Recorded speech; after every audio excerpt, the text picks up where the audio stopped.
of the School of Data Journalism. This means also that you can come to other data journalism related workshops. For example, this afternoon we have 4 other workshops, including 2 very interesting sessions about getting data, collecting data using balloons and kites. So for the persons planning to come to these workshops, please take some wind and rain gear, because we're going to be outside taking pictures. And that's it for me. And I'll let Rina introduce the panel. Thank you very much. Hi, everyone. Thank you very much for gathering very early morning on Saturday. My name is Rina. I'm working for European Journalism Center together with Antoine. This session will focus on data, fact-finding, and breaking news. We will be looking at how we can use data for the breaking news coverage. Also, how can we use data to understand the spread of information. We will be also looking at how we can use user-generated contents. That's also part of the data, the crowdsourced data. And we have one of the speakers is coming from, well, he's a Syrian national, and we'll be looking at the data use, the data collection, what are the challenges, issues and challenges in the Arab region. I'd like to introduce the panelists. First of all, Craig, who's sitting? Claire Whittle. She is a research fellow at the Tau Center at the Columbia University. And she is an expert. I mean, she's the expert in training the various media outlets on the verification of the user-generated contents. We also have Craig Silverman, who is the editor for the Regret the Error blog at the Poynter Institute. He also was a managing editor for one of the EJC published the handbook, verification handbook that we launched earlier this year. We also have Hamid Al-Mahmoud. Sorry about that. He's a researcher and a trainer at Arab Reporters for Investigative Journalism based in Amman. He's also working with the Organized Crime and the Corruption Reporting Project as well. And we also have Steve Buttery, digital transformation editor for Digital First Media. And finally, Farida Biss. She is a research fellow at the University of Sheffield, and she has extensive knowledge about and also the research background in the researching the spread of misinformation when the unexpected events happen. So maybe we can start with Craig. And talking about the sort of the trends and practices at the various newsrooms in regards to the use of data during the breaking news. Hey, good morning, everyone.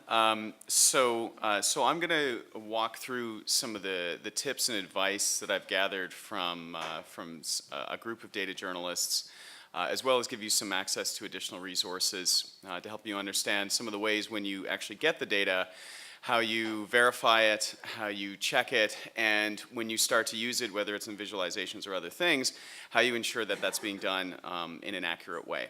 So I have some slides to run through here. If we can pull those up. There we go. Awesome. So I'm not, myself, I'm not a data journalist, but these are the folks that I spoke to. James Ball at The Tasneem Raja at Mother Jones, and Sarah Cohen at The New York Times. So I've been talking to different data journalists, getting a sense of some of the best practices around how you check the data you have, how you verify it, how you ensure that what you've asked for is what you've gotten, and when you go to kind of use that data and visualize it and do other things with it, you're representing it in an accurate way. So here's kind of a summary of some of the best practices that seem to be emerging among data journalists when it comes to accuracy. And one point that I thought was really interesting was made by Sarah Cohen at the Times.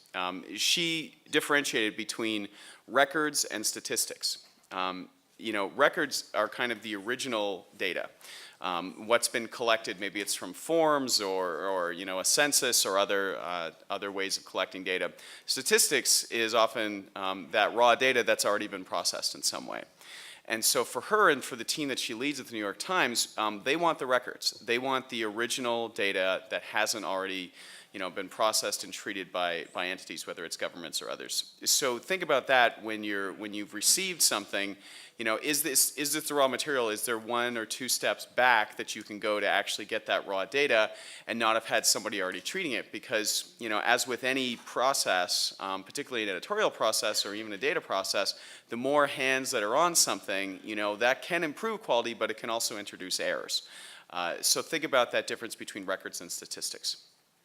When you actually get the data, you want to interview it in a sense. And what this means is you need to look at what you have. And so with Sarah Cohen, one of the things she talked about is really looking at it and thinking about, so what did I ask for, what was I expecting, and have I actually received that?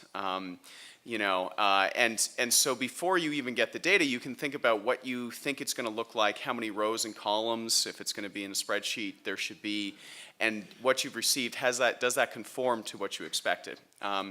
One of the other tips that's really helpful is if this is data that comes from, say, a form that people are filling out, a tax form or an online form, make sure that you've actually seen that original form, because then when you get the data, you can see, okay, do I have columns that match up to the various things in the form?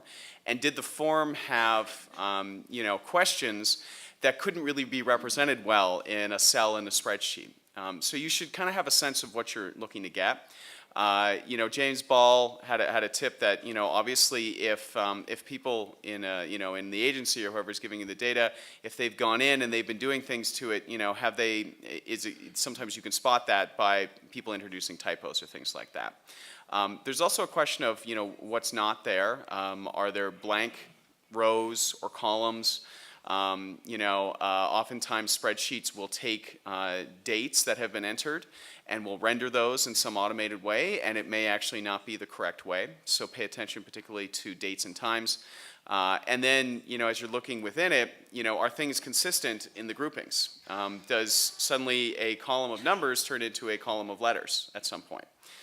These are things that you want to look at. So you're really examining the data, you're seeing what's there, does it conform to what you want, but you're also kind of detecting whether maybe it's been manipulated. Not even in, for nefarious reasons, but just people putting their hands all over it.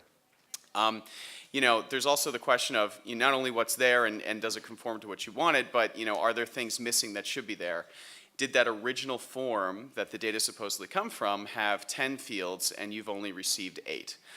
And why might that be the case? The last 2 points on this aspect is that originally you went looking for this data, or you asked for this data for a reason. So in terms of what you've received, is it actually going to answer that question, or does it give you what you wanted? So before you start diving in, you need to sort of think about, well, is this actually going to give us what we thought we were going to get? Last tip on that, which is kind of an evergreen thing when it comes to verification, is consult credible sources. So in this case, is there somebody, if it's from a government agency, is there somebody who works with this data every single day? And can you talk to them and ask them the questions that are cropping up as you're interviewing the data? Find people who you can consult, who you can share your questions, but also just kind of walk through things with. One of the things I often say is that verification is a team sport. So that includes colleagues if you're in a newsroom, that includes external experts. The more people with good knowledge that you can bring to bear on this, the better off you're going to be. So this was an interesting thing that, frankly, I didn't know until recently. Older versions of Microsoft Excel have limits on rows and columns that are relatively low. So, for example, if the document you've received is an Excel 2003 document, it has a maximum of 256 columns. So if you receive the data and there are 256 columns, chances are there was actually more than that, and it just maxed out if it happens to be a 2003 file. Same with the number of rows. If there's 65,536 rows in that document, then chances are there was more data, it just kind of maxed out. You know, it's gotten better. You can see the difference between the 2003 Excel document and more recent versions of Excel. They've increased it. Just to note, Google Docs does have that same 256 column limit. So when you're working with these things, keep that in mind. It's apparently it's a running joke at the New York Times computer assisted reporting team that when they get a spreadsheet and it has 256 columns, everybody breaks out laughing. So so keep an eye on that, especially for those older versions of Excel. I want to know who at Microsoft decided we're going to stop at 1,048,000 or whatever instead of a million. Some product manager somewhere has driven data journalists crazy, so we can thank them for that, whoever they are.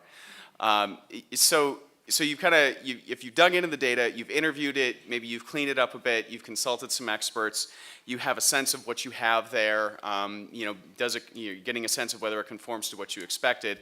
And then from there, you want to actually see if the data makes sense.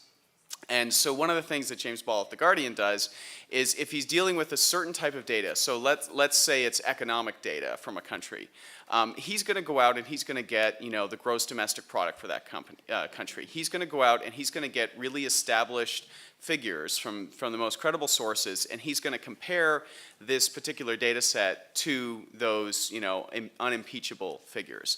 And this is a way to really get a sense of if you've been given accurate data.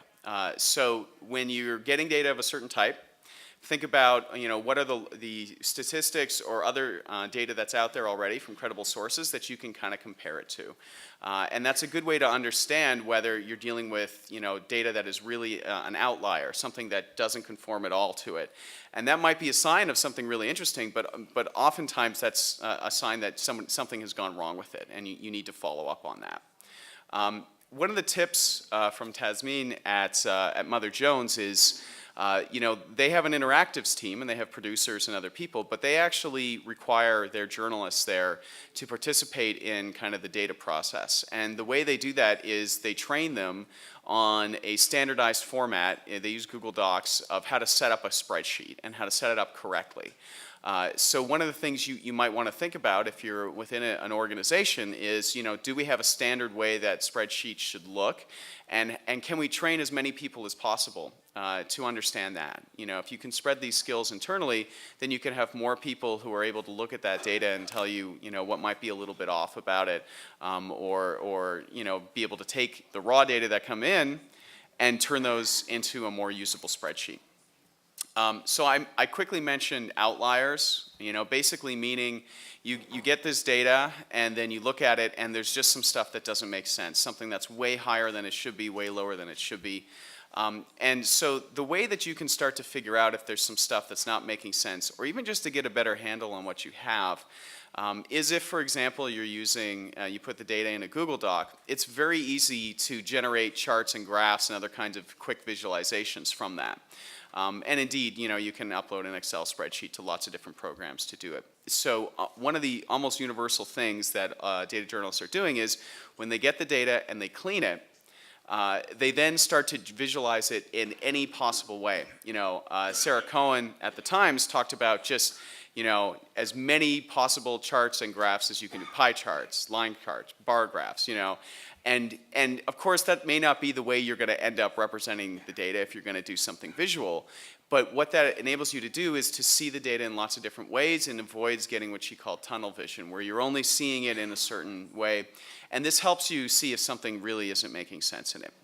So take it, visualize it quickly in lots of different methods. Again, Google has lots of easy ways to take a spreadsheet and turn it into different charts and graphs, and look at that and see if it's making sense. And again, James Ball has found that sometimes you may actually get data that seems very different than what you expected, and maybe that means there's something really unique about it, but oftentimes it unfortunately means probably something has gone wrong with the collection or them sending it to you.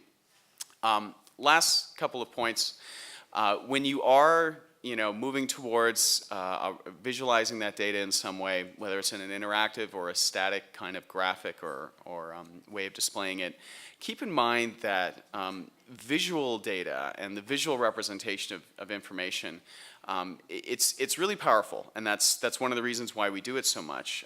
But it oftentimes, as he says, it loses the ambiguity. So You know, he was talking about most people look at a graphic and very few read the small print at the bottom. So, you know, I'm going to quickly talk about disclosures, but understand that the visual part of it, the way our brains process information, that's going to communicate more than any kind of caveats and disclosures you put around it. So make sure that the visualization is accurately representing what you have. And so on that topic of kind of annotating it and putting disclosures, a lot of times you'll see a graphic and you'll see some fine print on the bottom. And it's important to put that there. One of the things that James Ball said is that it's also important if it's accompanied by some text or video to actually include in that main piece of content some of the disclosures and a little bit about the methods you use to collect that data, to clean it, and to represent it. It's really important to be transparent about that. One, because that's ethical, and two, because if you've made any mistakes, that actually helps people point them out to you, and then you can correct that. And one of the processes that a lot of data journalists are using is to kind of go through all of their notes and everything and re-examine the entire process they followed to get to the point of actually visualizing it.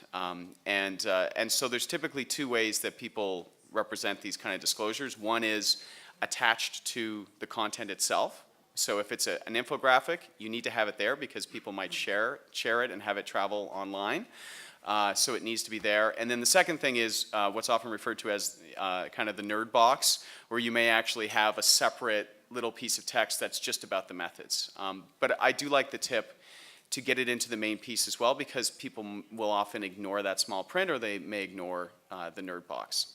Another option for this is what's called a data diary. So while you're working, you mark down all the ways you collected the data, all the ways you've processed it, all the tools you used, all the APIs you made calls to. This is something that Tasneem's team at Mother Jones is going to start doing a lot more, and they're going to publish this data diary. And kind of one of the last tips here is you should share the data.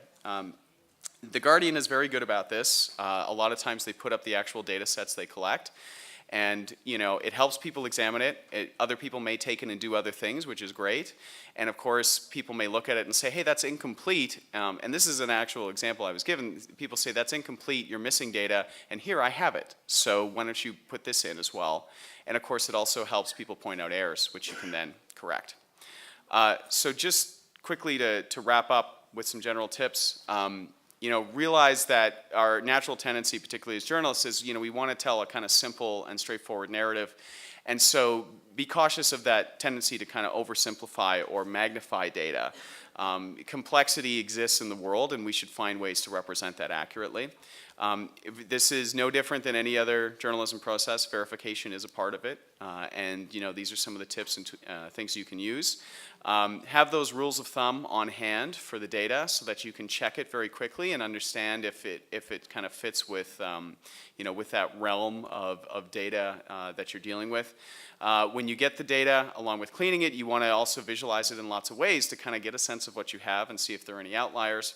And if you're going to visualize it, in a final product, you need to verify that it's actually being represented correctly. Last two tips, you want to disclose what you're doing with the data and disclose the data. And of course, the final thing is, whether it's Excel limits or other kind of tools you're using, they have limitations in them. They can often introduce errors. So don't put your tools on a pedestal. Understand that they're not foolproof, just like we aren't foolproof as humans. And you want to make sure that you understand their limitations. So I have, if you want to write down the URL at the top there, I found 4 other really, really good articles from data journalists with some tips and best practices around ethics and around verification of data. So if you take the bit.ly/bundle/Silverman/1 there, that will give you access to all of the 4 URLs I've listed below that. One of them is a guide to using statistics correctly. Another one is about disclosures and corrections and other things. So these are all good reads from, again, top-notch data journalists. So that's some extra reading, and we'll take some questions and happy to talk more, but thank you. Thank you very much, Craig, for especially emphasizing the importance of the data accuracy, also the importance of a structured data collection method at the newsroom, and how to put data into context and visualize it. Steve, if you could talk about the Project Unbolt at the Digital First Media and the data used for the news coverage. Sure. The project I'm working on got its name from a phrase our CEO John Payton described our newsrooms. Even though we've done a lot of work on digital skills and digital techniques, he said we were still essentially print newsrooms with digital operations bolted on, and so my challenge became to unbolt our newsrooms from the print workflows, and one of the ways we've done that is to try to increase our data skills and our communication among the journalists with data skills, and a big part of this, particularly in applying to breaking news, which is one of the things that we're examining here, is that if you work on your data skills and some of the points Craig was talking about off deadline on some routine watchdog type journalism where you've got some time and you're not facing the breaking news pressure of immediacy and deadlines and so on, that you then can apply these data skills in fairly quick fashion with some verification steps and so on in the breaking situations. An example. We've got we had a data team. As you may know, our company is undergoing some changes, and I and others have been fired. So if anybody's got a good gig for a digital journalist, let me know. But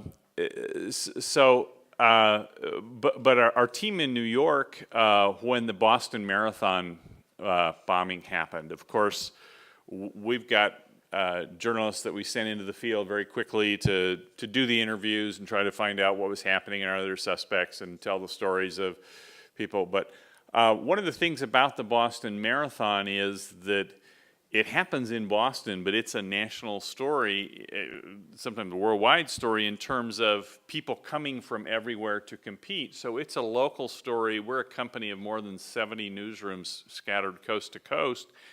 And so one of the things our data team did very quickly was they got from the marathon the spreadsheet of participants, which actually included, as I recall, the times of those who had already finished, that when you crossed the finish line, your time was entered.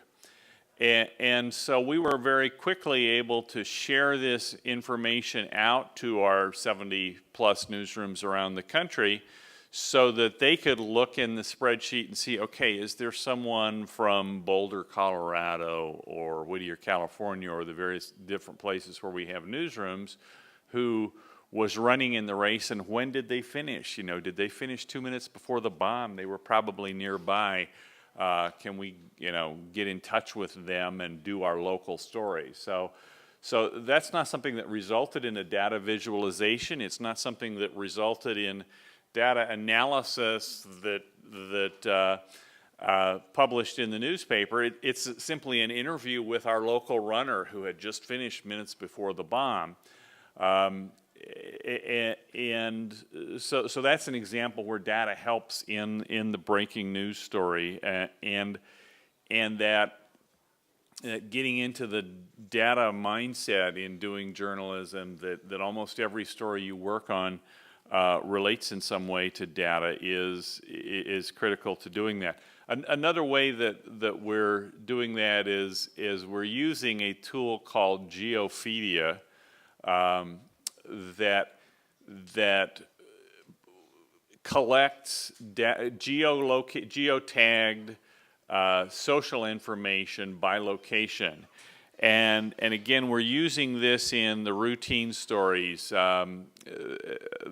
Buffy Andrews of our newsroom in York, Pennsylvania, would use it to gather all the tweets and Instagram photos and whatever from around a Penn State football game. You can actually set a polygon of the area where you want to pull in data, pull in this social content. And so she would do that for a Penn State football game, which isn't that big a deal unless you're a Penn State football fan. But that ability to use that tool has been very helpful in covering breaking stories like the Boston Marathon or Hurricane Sandy and the massacre at the Sandy Hook School in Newtown, Massachusetts, or Newtown, Connecticut, excuse me. When those things happened, these skills that Buffy developed in more routine coverage became critically helpful, that you can set a polygon around the finish line at the Boston Marathon, or you can look at different locations where Hurricane Sandy is hitting and find the social content that's being posted there. And that data is also helpful in verification too, that in Hurricane Sandy, the picture of the shark swimming in the streets of New Jersey, that wasn't showing up because it wasn't geotagged for New Jersey. That was a Photoshop deal. Particularly in a disaster situation with Geophedia, you're getting a cluster of pictures of the same event from different sources that give some confirmation, rather than a single picture that somebody might have done something, something dishonest with. So those are some examples of where integrating data into your routine work in the newsroom pays critical dividends when the news breaks. And before I want to wrap up, since this is the last of my panels at the conference, I want to wrap up with a shout out to the translators and the camera crews and the directors in the back that really make this conference work really well. I've dealt with translation that was kind of difficult to understand, and the translation here has just been outstanding. So thanks to all of you. Thank you, Steve. I think it was really, one of the important aspects that you mentioned about the coordination among different expertise, especially nowadays we have a data journalist or the web developers coming into the newsroom, but obviously we also have the social media editors who are verifying content. How do we ensure there's a good communication and coordination among the different skill sets? And we also want to talk a little bit more about the what we can find and what we can't find by using the big data. But before going into that, I would like to ask Claire to cover the sort of, focusing more on the crowdsourced data, which needs verification. She will be talking about the user-generated contents verification as well. Good morning. So this actually feeds in a little bit to what Steve was saying. And when I was asked to speak on this panel, my immediate reaction was, I don't do data. But the truth is that in breaking news situations, user-generated content is becoming big data. But of course, it comes with issues. And if I can just bring the laptop up onto the screen. Back in 2010, I was doing some work with the BBC. And in London, there was going to be a strike of the subway, the tube. They decided they were going to have a strike. They had one the other day as well.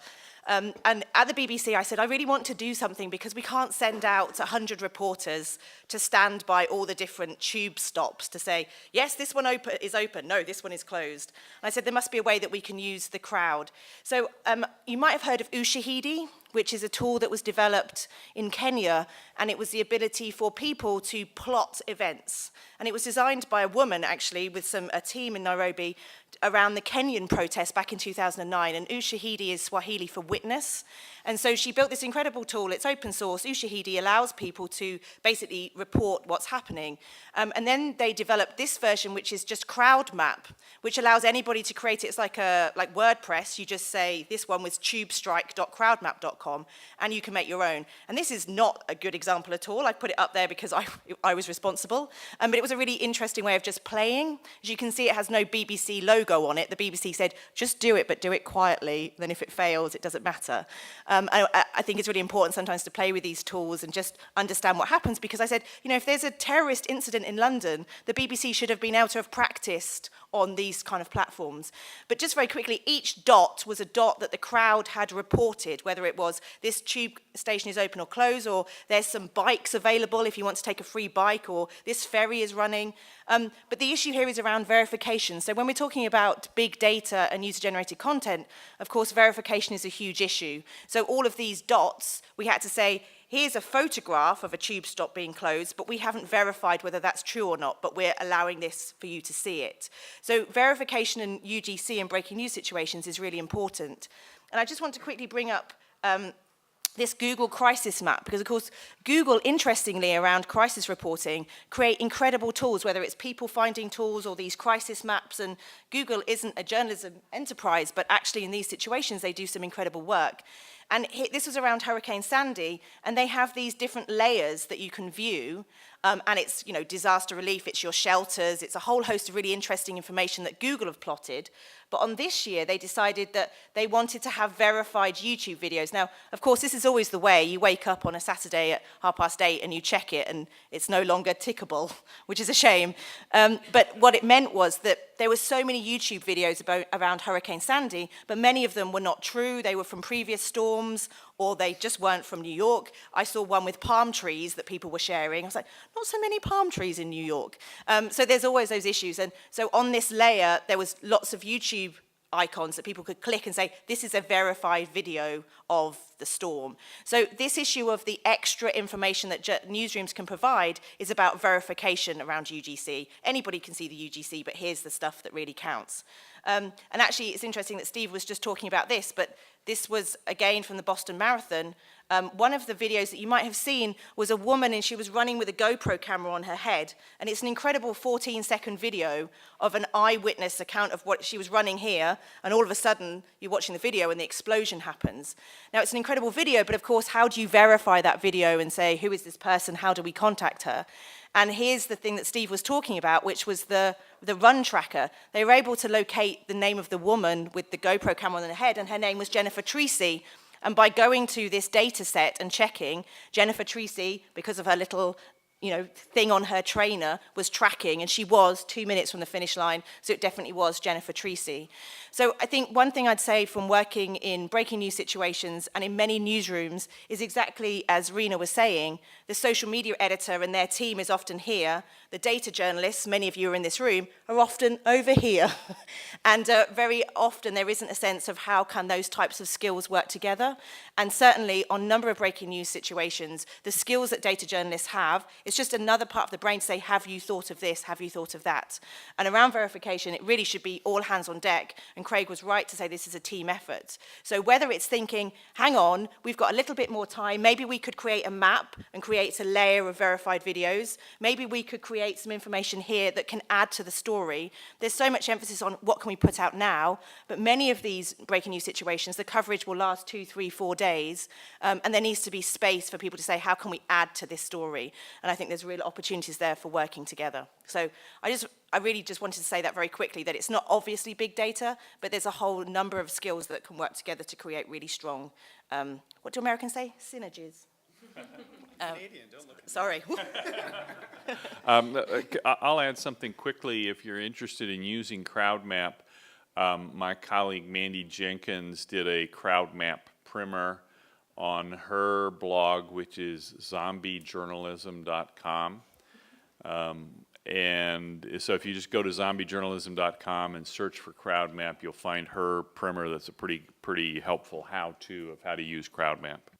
And just very quickly, it was actually Mandy that inspired me to do this about the tube strike, because if you look at crowd maps, there are amazing ones around the world about women reporting harassment in Egypt and Cairo, really serious weather events, and I thought, I can't do one for middle-class Londoners not being able to get to work. But actually, Mandy did one about escalators that were broken in Washington, D.C., and I thought, actually, maybe we can practice on something that's not an earthquake or a hurricane. So I really would say it's worth practicing on the mundane, because one day it will be serious. Thank you, Claire. I also want to add to that, well, going back to the natural disaster, any kind of natural disaster, the man-made disasters, you can find the Ushahidi map, especially, yeah, and also the Google Crisis map. So yeah, I recommend to check out the International Crisis Mapping Conference. It's the biggest, the mapping well, basically network of the developers, but also the data data experts as well. So take a look, and I would like to ask Farida to discuss some of the the research findings as well about how information spread on social networks when unexpected events occur.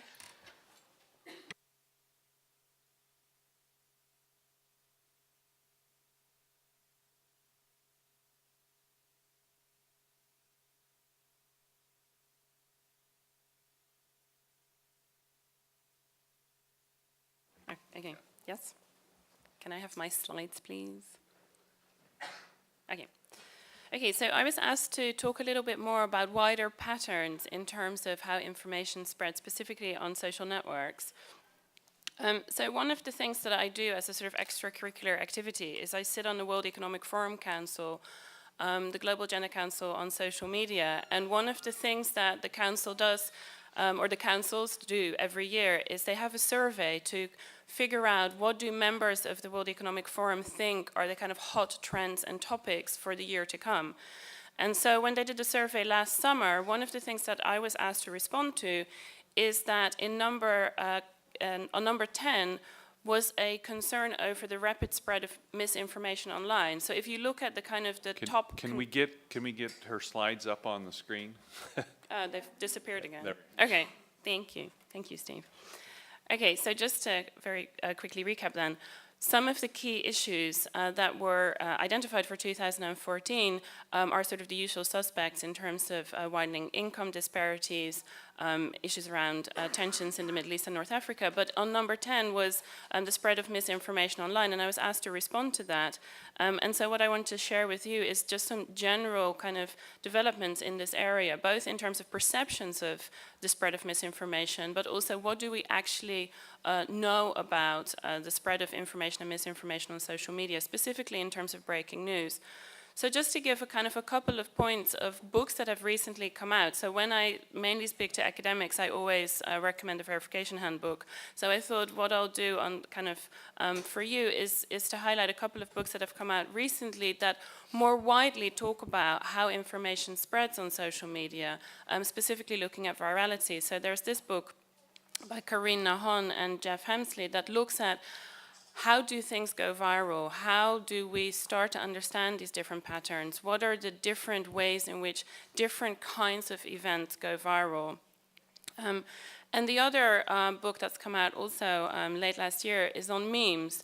So there's kind of two aspects to how things spread online. One is really around virality, and one is a very specific piece of content, memes, where essentially users remix and play around with information. But I think in terms of breaking news, I think both wider patterns around virality and also specific kind of internet cultures around memes are really being mashed up with breaking news scenarios as well.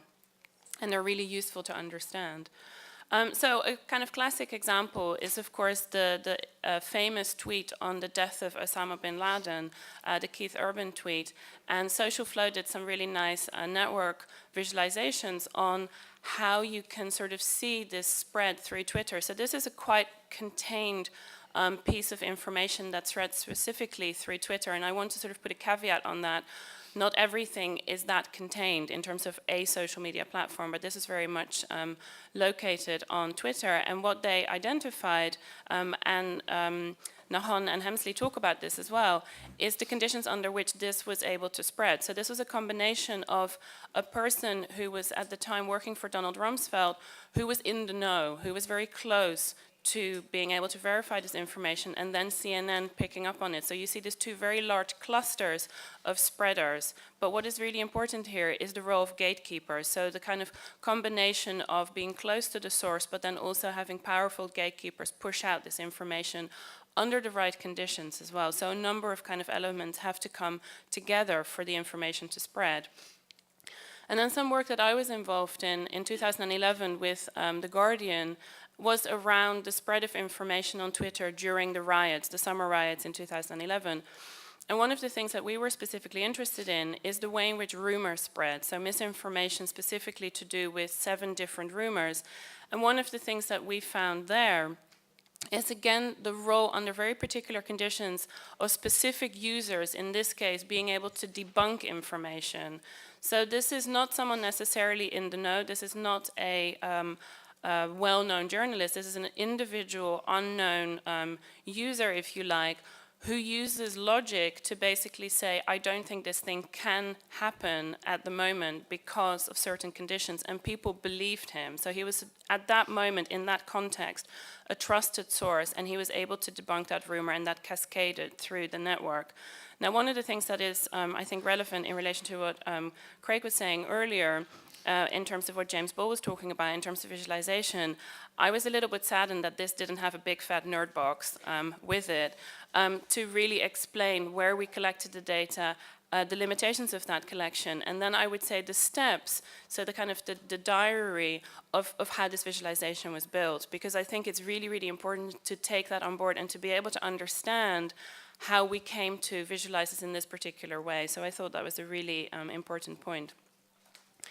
Now, in terms of kind of virality, there's some really good work by a social analytics company called Face that talks about how does stuff spread. So this is, again, kind of industry insight, and not necessarily on breaking news, but they're talking about breaking news as well, but trying to understand what are the conditions under which certain types of online content spread. And I think we can learn a lot from different kind of virality aspects and different things having gone viral. And so what they've come up with is this kind of 3 key points that are important for understanding why things have gone viral. And of course, this is incredibly relevant to breaking news, and they talk about breaking news as well. So they talk about a trigger. So something has to kind of be of a certain type that triggers an emotional response, which then means that people want to spread, right? So there has to be that initial kind of aspect to it. And then validation, we've heard a lot about validation already. That the community starts to validate this. So the community that is interested in this piece of content validates that. And then the next level of kind of how things go viral, then it has to escalate. So these kind of 3 different steps, and again, they highlight gatekeepers as well. So in order for something to really be pushed out, who are the gatekeepers, who are the influencers? And so I think even though this isn't necessarily speaking specifically to breaking news, I think we can learn a lot from this industry insight as well. Already different platforms have been mentioned, Ushahidi, Geophidia, so I'll mention another one, Twitsident, where again we can use different tools to start mapping, in this case, breaking news situations of where does content come from, and where do those kind of clusters, and this was also mentioned already with the Boston bombings, clusters of early signals, right? So that we start to understand, so this is in relation to a festival in Belgium in 2011, a music festival where a large tent collapsed on the festival goers, and what you could see through this tool is that you get a very early cluster of Twitter users who are at the scene starting to tweet, and what you get very quickly with a lot of these events is the kind of assumption that very, very early on when the event breaks, the information is very good, and very quickly after that, the information starts to dilute, and the signals become very, very hard to read. So this is a journalist talking in relation to Boston, that Twitter does its best work in the first 5 minutes after a disaster, and it's worse in the 12 hours after that. So this idea that the very, very early signals, the breaking point, are very useful, but then you kind of get this soup of information that is very hard to work your way through. So what he highlights is, the point is perhaps that Twitter, for a news gatherer in my experience, has very often become the canary down the mine. It senses the gas leak first, mostly correctly, and then it dies. Right? And I think this is a really useful thing to kind of think about these signals, you know, the early signals, and then what is the kind of pattern after that. And I think we need to learn a lot more and understand a lot more. And I'm certainly very interested in what can we kind of figure out from these wider patterns. And so one of the things that's been mentioned already is images. And again, I'm very interested in how different types of images feature during breaking news situations. And so one of the things that I've done a little bit of work on is Hurricane Sandy. And one of the things that I was very struck by is the screen grabs, excuse me, screen grab from disaster movies. So this is The Day After Tomorrow, where Anonymous was uploading these screen grabs pretending that this was happening right now. But what is interesting is that this spread quite a lot. So you have this kind of very complicated layer of the use of popular culture, the use of disaster movies, then inserted into a breaking news scenario and trying to kind of debunk these images. And that anonymous username wasn't any kind of tip-off there, was it? Well, apparently you would think that would help. I was struck by this as well, that that sort of wasn't enough of a tip-off. The sharks have already been mentioned, the sharks in the floodwaters. So what we did, we had a look at the idea that the spreading of fake images during Sandy was seen as a big problem. So what you got is different users debunking images very quickly. And what was very interesting is that the image of the flooding of Ground Zero, even though it was real, it was perceived for quite a long time to be fake because it looked too good to be true. So you get this thing about aesthetics, that people have particular ideas about what looks reasonable in terms of real and what potentially is not. And so in this case, the real image was perceived for some time to be quite suspect. So that, I think, raises a lot of very interesting things about fake and how you verify. That goes beyond, you know, just simply true or false, but also ties into kind of internet cultures and people playing around with these images, which I think in breaking news scenarios adds a layer of complexity and adds a layer of kind of complication for dealing with, you know, what do you do with Anonymous playing around with Hollywood disaster movies and taking screen grabs and putting that as part of, you know, the information that is out there.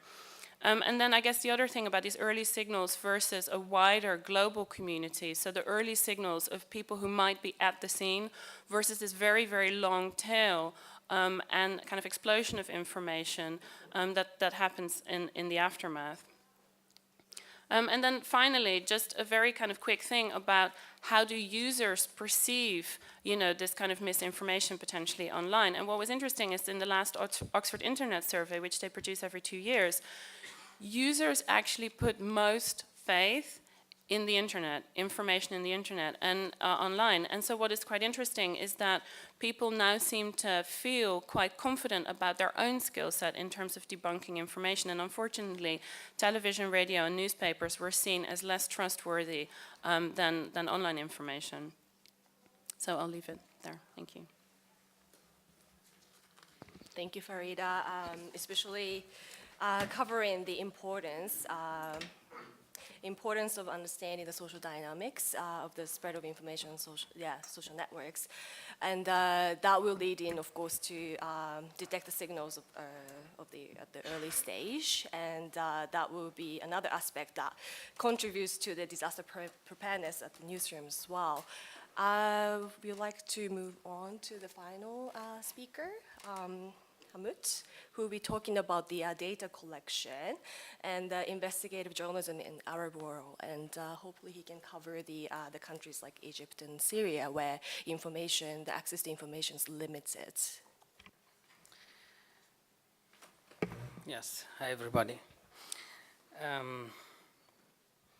Actually, I'm going to talk briefly about a project we are working on our region. I'm working with an organization called ARIJ, Arab Reporters for Investigative Journalism. Now we are running a project in cooperation with OCCRB, Organized Crime and Corruption Reporting Project. This project actually is about the collecting data in Arab world. We are actually working on this project from a concept that we saw in our region. The concept is that there's maybe a controversial pace we can move from, which is the data and information is something very delicate and sensitive for the governments there. And at the same time, we saw that there are many open sources available in those Arab countries. Actually, we are covering about 18th Arab countries so far. When we saw this, that those governments just started to aware about the dangers of making these data available, and they started from 2012 to close down some open sources and some open data because the Arab Spring and uprising in many Arab countries, and because of many Arab reporters started to learn how to investigate officials and their relatives and they following their assets. Actually, because of some training Arab reporters have got with ARIJ and with OCCRB and with other organizations, and we felt that there is an endangered threat against open data in our region. For example, Jordan, the link you see here is about the Jordan Company Control Department. Jordan was the first Arab country issued the law of Free Information Act, but it's still not good, effective or enforced.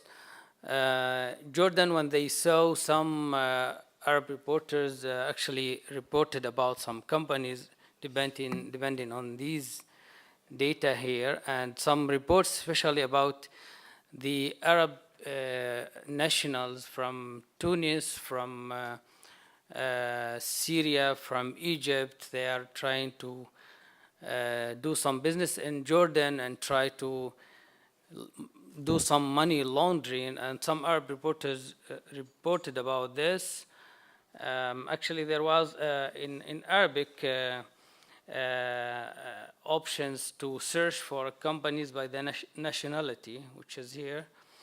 It's not available in English.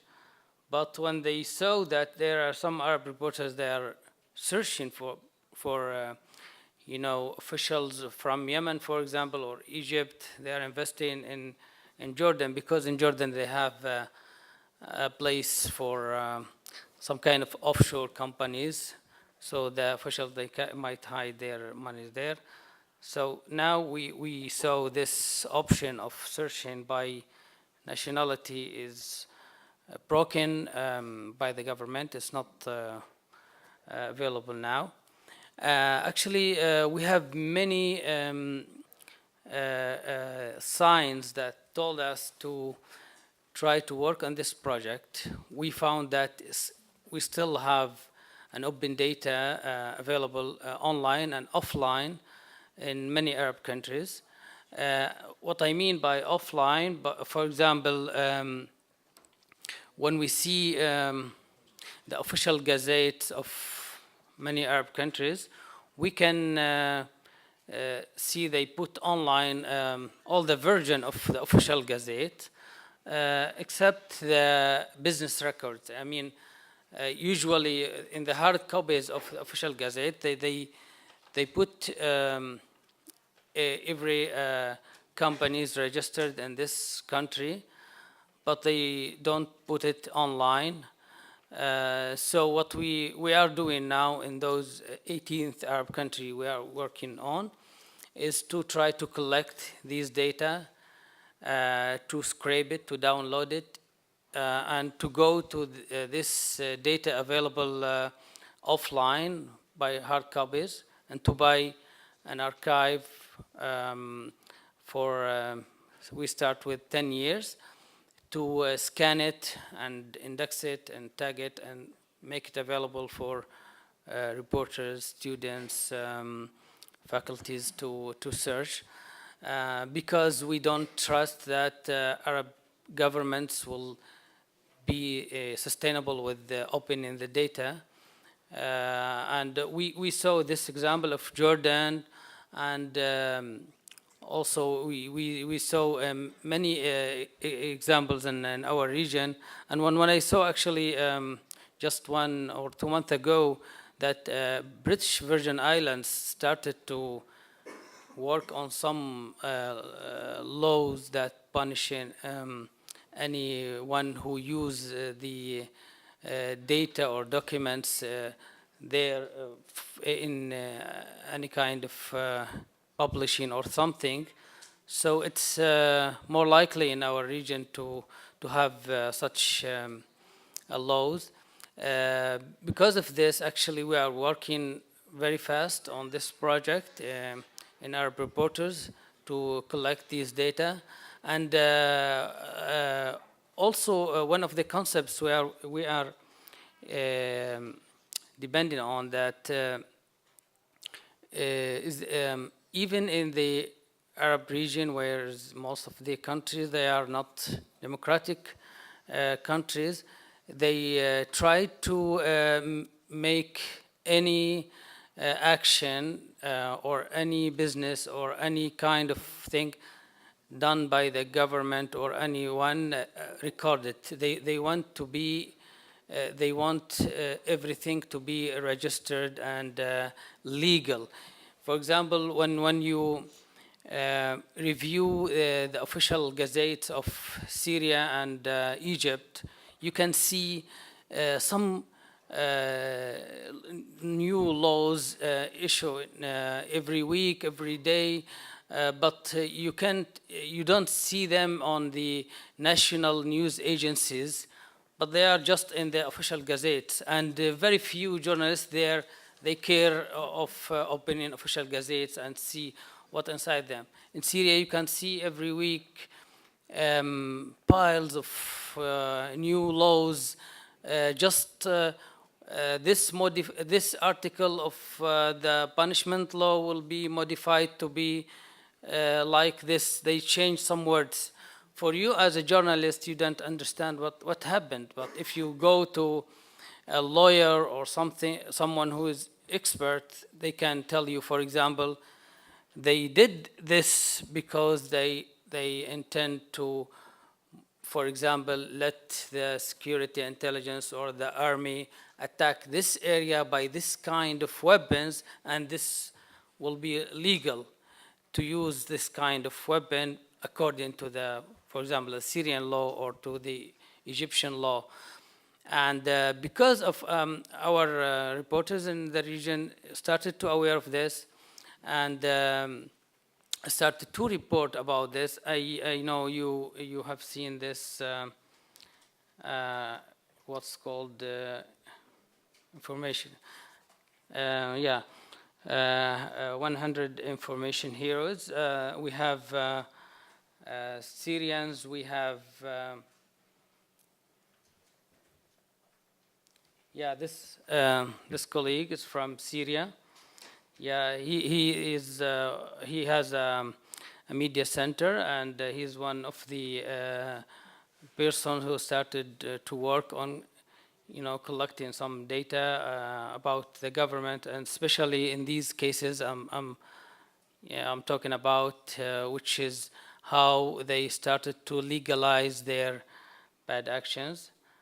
And we have also this colleague, Razan. And we can see also in Egypt some colleagues. They are in the list of this 100 information heroes. This is what I can say, and we can answer your question. Thank you. I'd like to add, in the instance of the government data that then went away, anytime you're using government data, you need to be sure to download. I mean, there's value in linking to their database because it's going to be constantly updated, hopefully.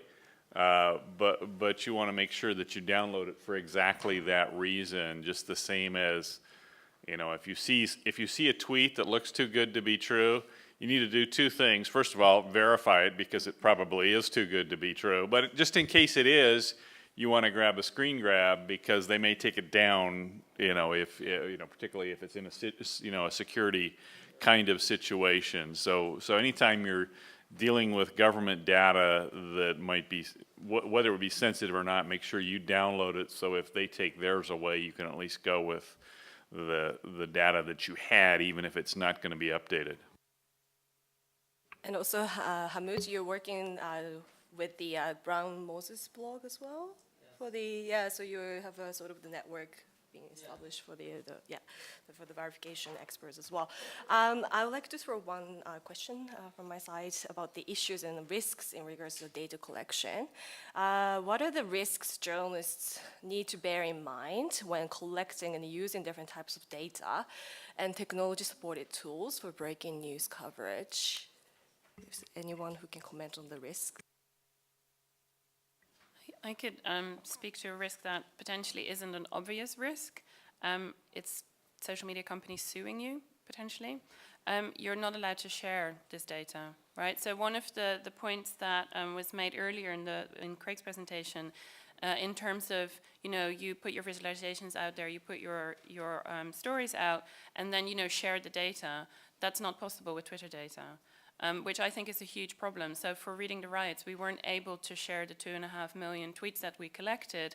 So we weren't able to share with anyone, essentially, you know, our data set so that people could verify and could kind of pick over it again and could potentially challenge our findings. So there's, I think, an issue when you're working with social media data that you have to find different ways of trying to share that data. So one of the ways that you can share Twitter data is you're allowed to share the identification of the tweet. So each tweet comes with basically a number so that people can kind of reverse engineer the data set, but you can't share the whole data set straightforwardly, which I think is a problem for academics, and I certainly think it's also a problem for journalists.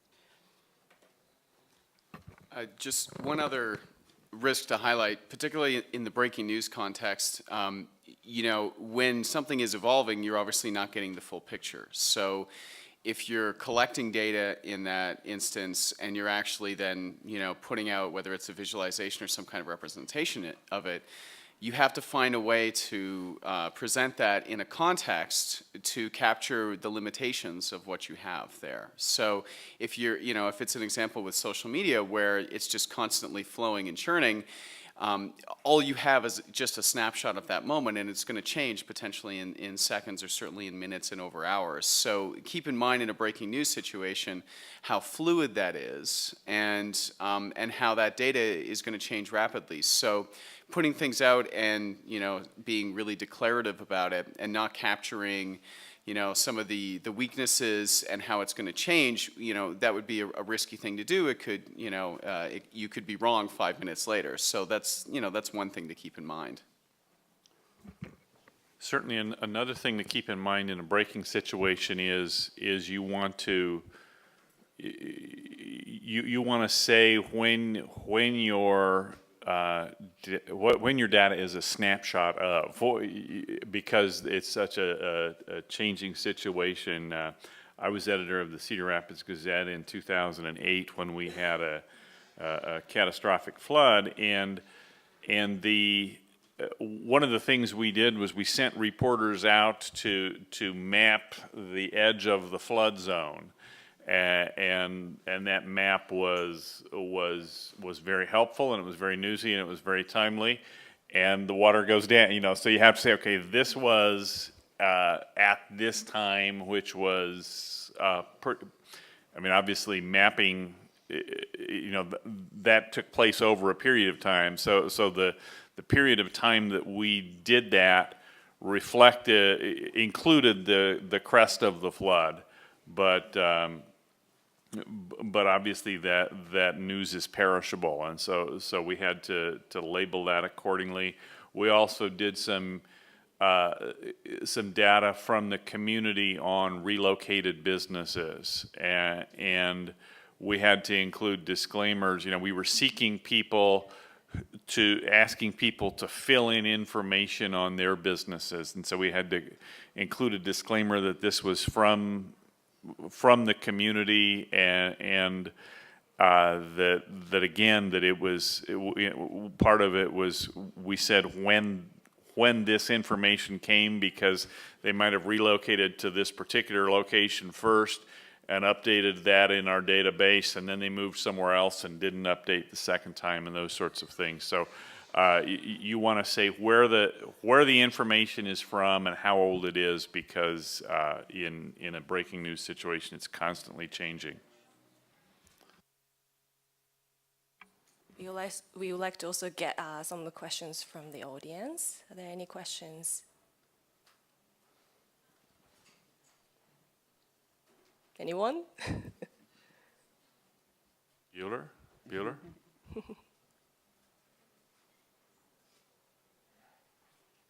Well, another aspect I would like to talk about, ask you, the panelists here, is the digital security issue.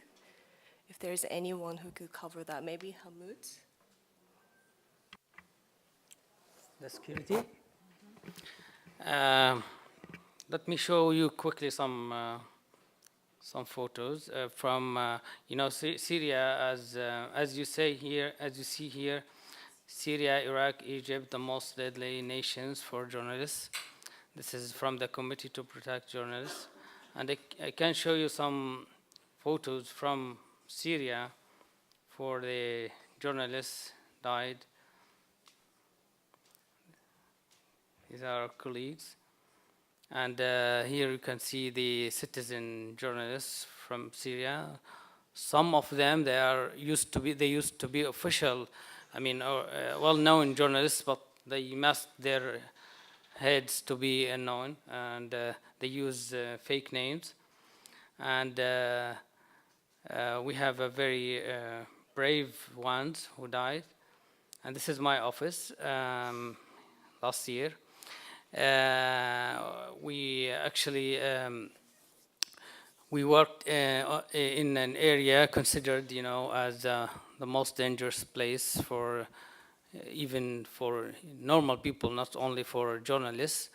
Our governments there, as I said, in Syria and in Iraq and in Egypt, they are very sensitive about the information, and they consider any kind of information published as national security, even if this kind of information available, as I said, because they used to put it, but they didn't used to see journalists just look into these data and try to see some leads and follow the money and ask also CRB to look for this man and map it and look for offshore companies. This is new techniques our reporters learned, but the governments, they think that journalists still on the old-fashioned,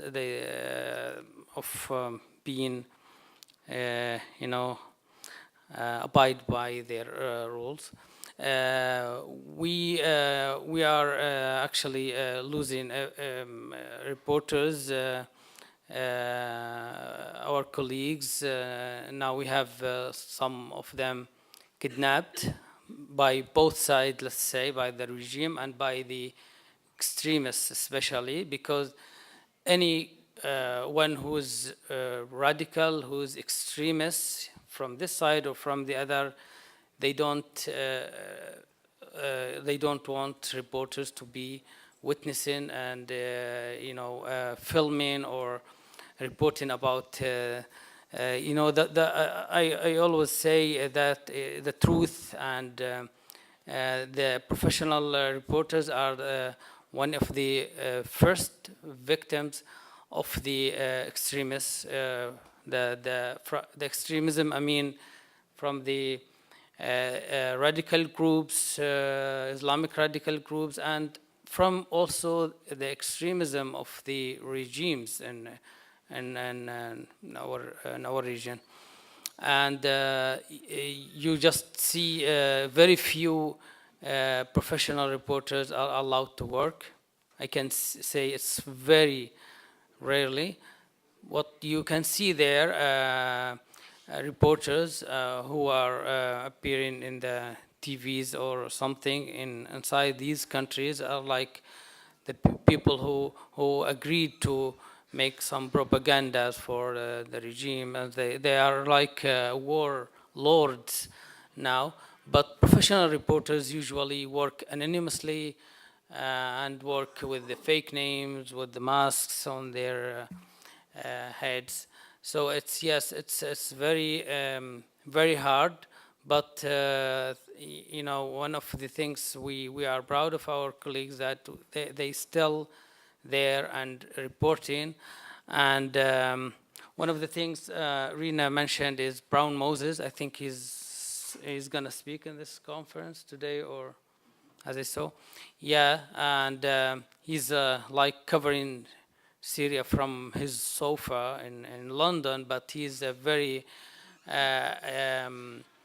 accurate, and he's depending on his own manual. Maybe he's gonna talk about how to verify videos and things, and we have some cooperation between our reporters on the ground and his blog to verify some serial numbers, for example, for some armies, to follow it and to see who's the main dealers and moderators of this and something. And we have some connections. We're helping even professional journalists from other countries to work in Syria with those connections. Thank you.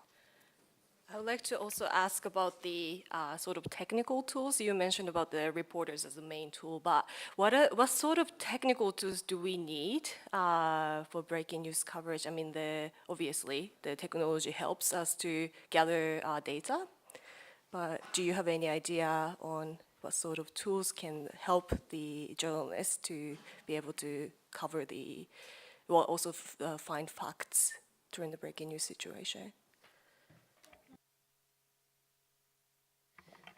Sorry, this links a little bit to security as well, because when you're in a breaking news situation and you want to verify information, location is one of the best things. And Steve talked about geophedia, which is an incredible tool, but bear in mind, only about 4% of social media content is actively geolocated with a GPS, but that 4% can be incredibly useful. But also bear in mind that many people who are not citizen journalists, they're accidental journalists, have no idea how powerful their phone is and the types of information they're giving away. So if they're a bystander at the Boston Marathon, it's not quite as dangerous, but you see people in protests, you see people live streaming via Bambuser or something like that, and you can pinpoint the rooftop that they're on, and it's incredible that they're live streaming, mostly for us, but not necessarily recognizing that the danger that they're putting themselves in.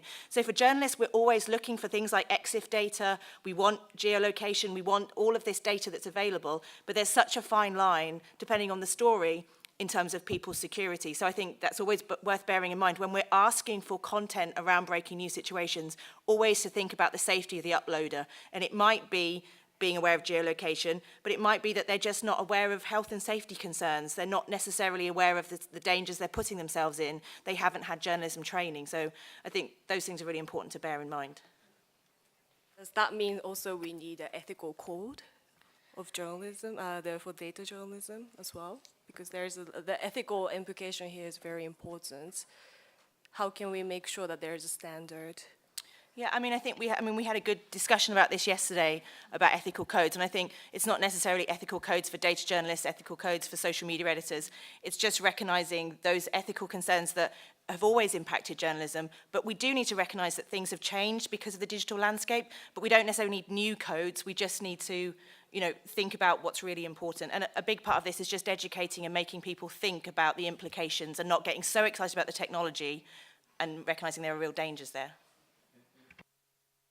Some of those issues are addressed in the Online News Association's ethics code building blocks that Tom Kent's panel will be discussing, I think, at 5 today. Unfortunately, I'm going to have to miss it. But ONE is addressing 40 different topics, and I think that all of these will be covered even if they don't get their own topic. Just to briefly add something to that, from the rumor visualization, one of the things linked to ethics is one of the things that can happen when you take social media data out of context, specifically with rumors, is what we did is essentially assume or at least present the data as if the people who were sharing this data were actively aware that they were spreading rumors. That is quite a big assumption, right? So when you pull this data and you label it as a rumor cluster, that does not necessarily mean that all these individual users in that cluster are actively thinking, haha, I'm spreading false information, retweet, right? I have no idea what they were thinking. All I know is that they sort of ended up in my dragnet. So what I think is really important to think about is essentially what assumptions are you putting on the data and whether or not there might be issues, for example, reputational damage, when you identify a person as the starter of what then turns out to be a rumor, right? They may have simply come across some information that they potentially, without thinking, have retweeted, right? But then when it cascades in a particular way and you go back to that data, take it out of context, and then say, this is the person who started this whole thing, that needs, I really completely agree with Claire, that needs careful consideration.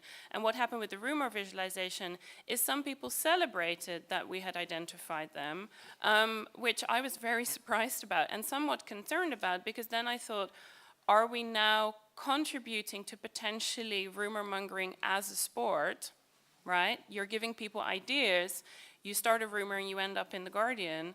But I think it sort of raises wider concerns about, are the people spreading this misinformation aware that they are doing that? And I think that's a very big assumption. And it's certainly the case that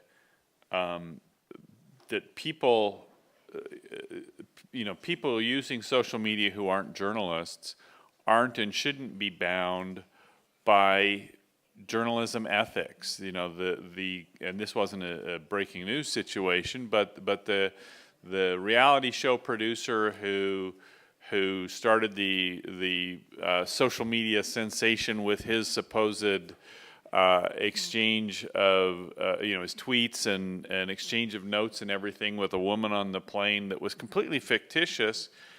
He's an entertainer. He has no obligation to tell the truth. And similarly, the people who were taking disaster film screen grabs and presenting that as something that happened during Hurricane Sandy, they may be professional or amateur comedians. They're just having fun. And sometimes it's malicious fun, sometimes it's innocent fun, but they don't have an ethical obligation to verify facts and tell the truth. We do. I'll just add a little bit. There's a pretty big body of literature about kind of the psychology of rumor and why humans will transmit them or even invent them. And it goes with a lot of what's being said, in the sense that, a lot of times people who are passing on rumors are doing it with the best of intentions. It's kind of a natural human tendency, particularly in crisis situations and in breaking news situations, where there's so much we don't understand, so much that is unknown. In situations of uncertainty, we try to make sense of things, and we try to make sense of things together because we're social beings. And so part of that sense-making process, we try to grab onto things that seem like they may be true. And when something seems like an urgent piece of information, our tendency is to share that because we think we're helping people. So when we see a photo of something that's really incredible, the act of hitting retweet on it is actually kind of a very human tendency. Look at this. I don't really understand what's going on, but this is a really interesting and fascinating thing. And so I think, I don't know that there's been a lot of data on this, but I think in most cases it's actually a very natural human tendency to pass this information on. It comes from usually a good motivation, just a natural thing that occurs. Some people are trying to kind of throw a monkey wrench in the system, but there is something that's very basic and human about rumors and misinformation, and that's why it's such a difficult problem. But particularly in breaking news and crisis situations, you see these human tendencies coming to the forefront, and we have to keep that in mind when we're doing our work. Can I very briefly add just one final thing? I think in terms of the rumors, I totally agree with what Craig has just said. I think the additional added complication is when things are not rumors, but when people simply want to believe things, right? So in terms of us making sense of these social worlds and breaking news situations, an additional complication is when we simply want things to be true for particular reasons. And this is, for example, what we saw with Hurricane Katrina. People wanted to believe the worst about the victims of this storm, which then led to all sorts of misinformation. And so I think an additional kind of complication to this is what we kind of believe from a particular cultural perspective about different groups of people, right? Which doesn't necessarily have anything to do with fact, but we want certain things to be true. And we also saw this with the riots. People wanted to believe the absolute worst about these rioters, which, really doesn't help when you also have these rumors swirling around, that you have this additional complication of our own social situatedness, of what we want to believe about certain people. And that can go both ways too. There was several years ago in the United States a rescue operation from 12 coal miners who were trapped, and the governor of West Virginia announced late at night. It was on right at the deadline for East Coast morning newspapers that there'd been this miracle rescue of the 12 miners, and so it wasn't a social media thing. It was the front page, miracle rescue, because everybody wanted to believe that. What a great story! These guys were all rescued, and one of them was rescued. 11 of them died. And it's the governor of West Virginia. You should be able to believe that official source. Well, he wanted to believe the best, and journalists weren't asking, how do you know that? They just rushed with the news, and we need to always ask whether we're looking at as Craig said, an outlier in a data set. Okay, how do you know that? Let's ask some more questions of that data, or let's ask some more questions of the governor. Last thing I want to add, sometimes as in our region, I can give you an example from Syria and Egypt. The governments sometimes they want to distort the truth by spreading fake photos or videos. They do this on purpose, and this has happened in Syria and Egypt many times. For example, in the first of the uprising against the regime in Syria, the government was denying even the demonstrations. So they spreaded some videos about people demonstrating and cut it on, for example, on this time, and put it on YouTube, and the channels, video TVs take it and publish it. Then after a few hours, they posted the full size of the video that those people was playing like games, and they are not serious. And they did the same for the chemical attacks before it happened. People, I don't know if we still can see this. Yeah, this is, I don't know, we can, in this language, but in Arabic they say this is the fake of the chemical weapon videos in Syria. The kids just stand up after they have died of chemical weapons. They spread it, this video, before the chemical weapon attack happened, and some government, some TVs, they took it like one of the evidences of the chemical weapon attack. And then a few days later, they published the full-size video that those kids are, just acting. It's not a real chemical attack, but in fact, they do. Few days later, they do a real chemical weapon attack, but they put in the mind of people that there's some fake videos just spreading about chemical weapons. This has happened also in Egypt. In Egypt, after the last, in Rabaa Square last year, the propaganda media in Egypt started to talk. The governmental state TV started to talk about hundreds of fake death of people from the Morsi supporters who died by the police shot, and they spread some videos and photos about it. But when this happened, really, they started to use it. We told you just a few days ago they are going to manipulate the fact and spread some videos. It's not true. This is something we can maybe later talk about.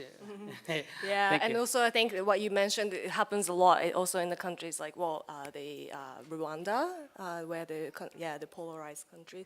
Also the Venezuela, we've seen several governments, manipulating and then spreading the rumors and the hoaxes. I think the time is up. I'd like to thank all the panelists as well as the audience who are joining today. For those who missed out the verification handbook, please get a copy. It's a free handbook. So just visit verificationhandbook.com, and we will be having a lot of other language versions as well. So make sure you grab a copy. Thank you.